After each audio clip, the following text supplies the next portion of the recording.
Hey guys, welcome to another episode of MaxiAspie. Now last week you saw that I spoke at Oxford Brookes University. I want to say thank you to everyone, special thanks to John, and thank you to all the audience for listening and having to put up with me speaking for over an hour. But guys, because of the length of the video, sometimes I have to cut it down a bit because obviously no one wants to sit through an hour video. And at the end, the students who are learning to become teachers actually had some really good questions for me. Now, unfortunately I wasn't able to answer them all because we ran out of time, but I did answer a few, but that was cut from the video. So guys, today I wanted to answer all of those questions in a special autism Q&A.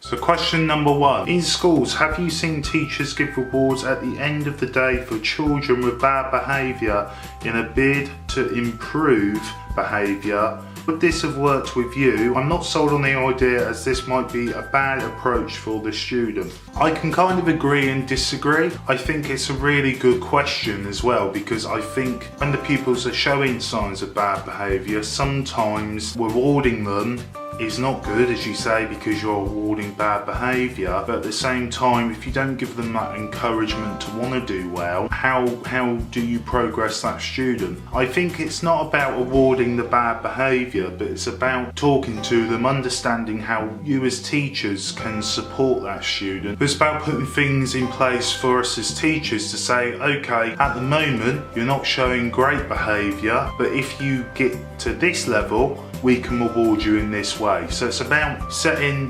the behaviour structure for that individual, I feel. What would you say to yourself if you could talk to yourself back in primary school? I would personally say don't worry, work hard and everything will be alright. Not only for people with autism, but people in general, but we put a lot of pressure on ourselves and we worry continuously about the future. I even still worry about the future to this day. So if I could go back, I would say don't worry, work as hard, don't care about what people think and just focus on being you. Do you think businesses have supported you? That's a really good question.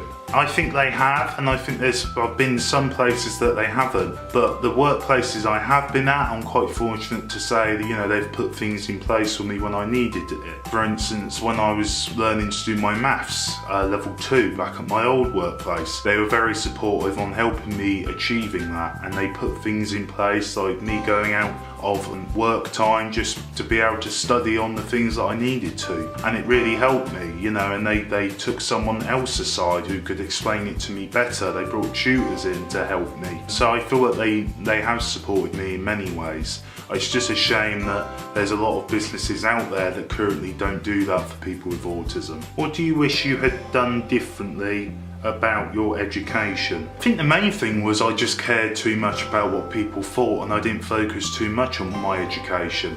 And the time I did focus on my education, it was a little bit too late. There are some aspects to life that I'm not as educated as other people, and sometimes I wish I was. What did it feel like to be continually reminded that to others you were different? I think it's tricky because growing up you always want to fit in, you always want to be with the cool kids, you don't want to feel different, you don't want to feel abnormal, and the minute that you are, and you've got this label over your head with autism or ADHD or OCD, some people don't want to be friends with you, some people don't want to associate themselves with you, even parents with other children will kind of say stay away from him because he's trouble. So it can be really difficult to form friendships and relationships with people when you've got that stigma towards the condition. What one piece of advice would you give a new teacher who has an autistic and ADHD person in their class? I would say get to learn that individual. Patience, understanding is really key. Sometimes these pupils don't want to talk about it because they feel embarrassed or they feel shy or they feel intimidated, and sometimes the communication isn't there for them to talk about it. So it's really just about working with them gradually, understanding, picking up what things trigger them, like sensory, what if they have stimmers, or just learning to understand that individual and knowing that it will take time, but throughout that time process you're forming a bond with that student, with that pupil, and more you form that bond, they have trust in you as well, to the point where one day they might be able to communicate with you better than what they might other people. You said in primary school you enjoyed extracurriculum activities such as talent shows, school trips. Do you think with more creative or playful learning you would have been more engaged with the lessons? Yeah, I think I would have been, because I think a lot of schools teach in a way which is boring. It's a bit like history. They make it boring, they make it lackluster, they don't make it fun when you learn these subjects. And for me, the best times I learned was when it was fun, when it was engaging, when it was something I was interested in. You know, maybe I would have learned more in history if they'd done plays about it at school. So, you know, like we learn about Cinderella, we know all these stories, we know all about Jack and the Beanstalk, and most schools, they know that because they do plays on it.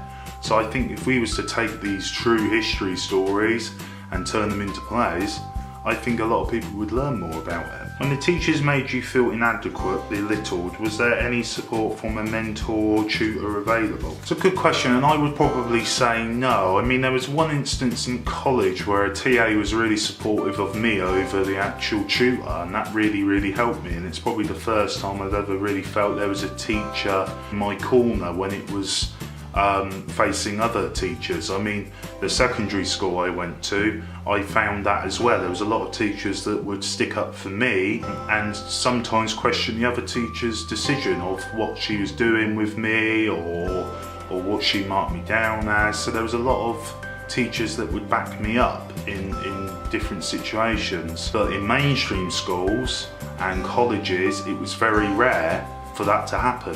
What's the most impactful thing we as teachers can do for children with needs, in your opinion? I think, in a way, becoming their friend, letting them know that they're not there to be a barrier, not there to be a pain, not there to be a hindrance, but there to understand and support you in any which way you need supporting. What piece of advice would you give to a training teacher as to better support all pupils? I mean, I'm going to say this a lot in this video, and it is just understanding. Not tailoring everyone into one group, not saying everyone's like this, but actually learning each individual and how to support them in their own different ways. Someone put, why acting? Which I think is a really good question. I spent a lot of my life in a way having to act like I know things when I don't really know things. So adapting to situations around me, learning to understand sarcasm, empathy. I've had to act a lot of my life like I know all these things around me. And actually, a lot of the time growing up, I didn't know. I honestly didn't really know, you know, if someone was joking or someone was being horrible, if someone was being mean, if someone had their best interests, if someone didn't. All these sensory issues that I was experiencing when I was younger, I didn't put them down to autism until later on in life. I realised actually that's why I didn't like different fabrics of clothing, that's why I didn't like going into shops when it was noisy and the lights, and I used to get really distracted by them, and I didn't learn any of that. So why acting was basically because I had to act throughout my life like everything was alright when sometimes it wasn't. And it's come to something that I no longer act in my real life, but when I do act a role on TV or a series, I love it because it's me being able to act a different person and not myself, and it gives me great enjoyment not only to act someone else but raise awareness for different issues as well through these different characters I play. Do you think Mac and Tom would have helped you when you were growing up? So what I failed to actually establish at the college, Oxford Brookes, was I did learn Mac and Tom till I was 6, so it did help a lot. It was a crutch as such to be able to speak and communicate with my parents, and most of the time I could just go and mum would know anyway. Are young people nervous, scared about leaving the SEN schools, going out into the big bad world? I think I'd like to say a lot of people wouldn't like to say they are. I think they are, and I think as well they are a bit oblivious as well to what the world is, because I think at school we are sheltered away from it and we're focused so much on GCSEs and getting the best grades, but no one shows us, for instance, how to read a pay slip or or how much tax is going to be reduced, and what the minimum wage is, or what is good money in the world. So I think to some degree they are scared because they're going into the unknown, but as well it's because they're not educated enough, I feel, when they're at school and taught the things that necessarily might need to use, they might not need to use, and not taught the things that they're definitely going to need. Last question. You clearly went into your second secondary school with a great attitude, took amazing responsibility, but for those who didn't go in with that attitude, do you think being surrounded by bad behaviour egged them on and made their behaviour worse? And I think the answer to that question is yeah. I think a lot of people will adapt and pick up a persona that they're not, because most people are fine when they're away from their mates because they're not trying to show off and things.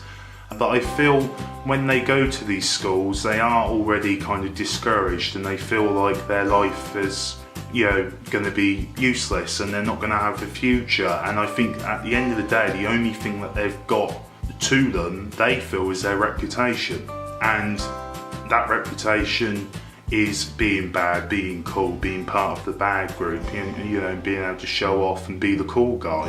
And I think when you're in that situation where you feel life is hopeless, when you feel like the world is out to get you, that's the only thing that you feel that you've got, is your reputation, so you play up to it.